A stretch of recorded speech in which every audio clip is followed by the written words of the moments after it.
আসসালামু আলাইকুম ওয়া রাহমাতুল্লাহি ওয়া বারাকাতুহু। এই যে দেখেন আমাদের সৌদি আরবের কিচেন রুম, পাক করার রুম। এই যে আমার এক ভাই কচু পাকাইবো, বাংলাদেশের কচু, মাশাআল্লাহ। পেঁয়াজ কাটতেছে, এই যে আমাদের মুশারফ ভাই, মাশাআল্লাহ। এই যে হইলো বরিশাল্লা, মাশাআল্লাহ।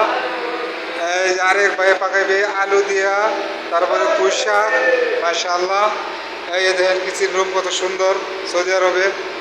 গরমের লাগে ওই যে ফ্যান আছে, গরম কাটটা লিয়ে জায়গা ইয়াসি ইয়াসি ইয়াসি ওই যে দেন কিস্তা বান্ধা হয়েছে, মাশাআল্লাহ তাবারাকাল্লাহ। এই যে দেখেন রো ভাই, আরে বিশাল বড় তো চাক ভাই, এত বড় চাক দিল কেন? মাশাআল্লাহ মাশাআল্লাহ তাবারাকাল্লাহ। এই আমাদের দুলু ভাই, সবাই ভাইয়ের জন্য দোয়া করবেন, অনেক সুন্দর করে পাকাইতে পারে ভাই জানে, মাশাআল্লাহ। এই যে আরেক ভাই শাক টাক ধুইতেছে, পাকাবে।